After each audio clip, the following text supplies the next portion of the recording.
I mean, that's what bothered the Steelers put the pieces together. It is. Here's my biggest, and I don't want to keep ranting about Mike Tomlin, but I think it's also justified.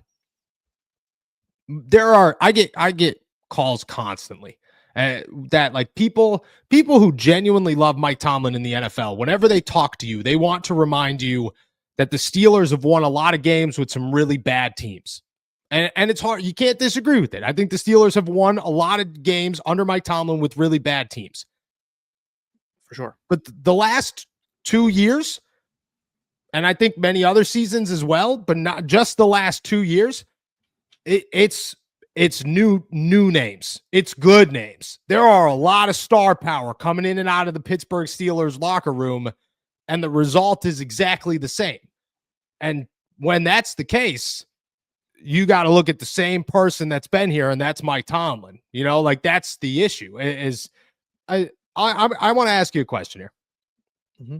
For a long time, you had people say that the Steelers fan base was spoiled because they only knew what winning seasons were and how hard they don't understand how hard it is to have a winning season.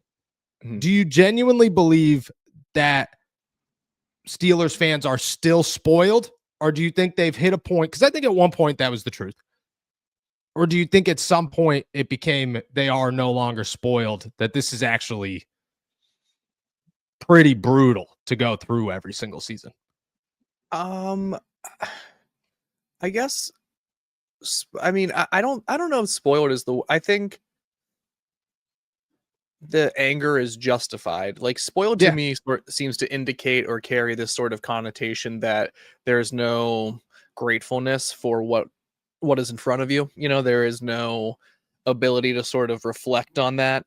And I think Steelers fans are very aware of what they have in front of them. I think the feelings of frustration are becoming just too much and are becoming far greater than the sentimentality and the emotional connection that many of us have to Mike Tomlin and to the Pittsburgh Steelers. Like you just get to a point where with anything where it doesn't really matter how much you love it, how long it was good for you.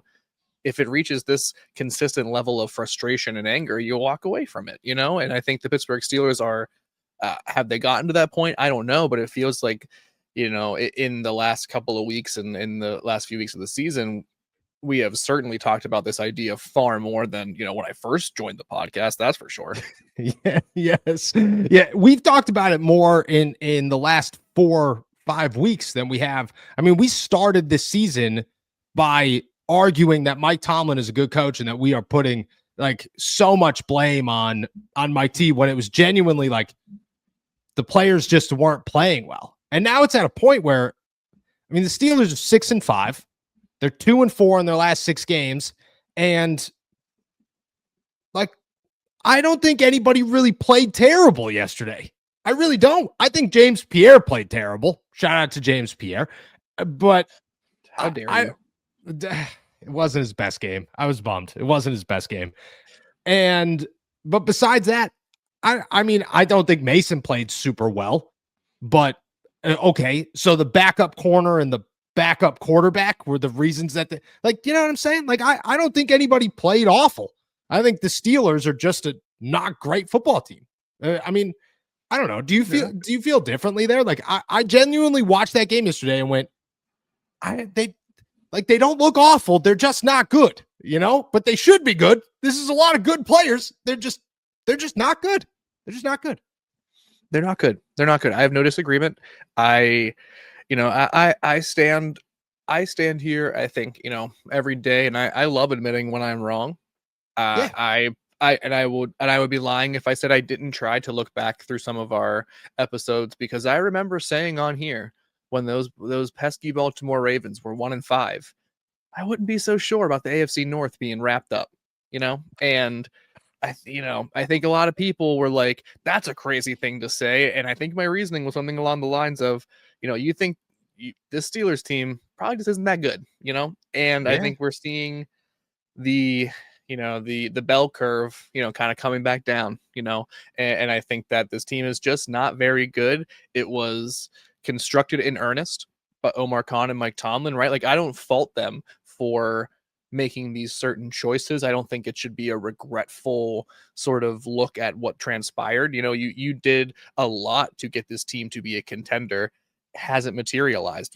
Where the exact blame lies, we could have conversations about forever, but I think it's very clear. I don't think there's any more prove it games, right? Like, it's not like, oh, if they beat the Bills next week, all of a sudden it's maybe they're legitimate. No, it's just, are they gonna lose in the wild card round, or do we even have to bother watching it? That's where I'm at right now. No, that's exactly where it is. Are they going to make the playoffs? You can't beat the Bills.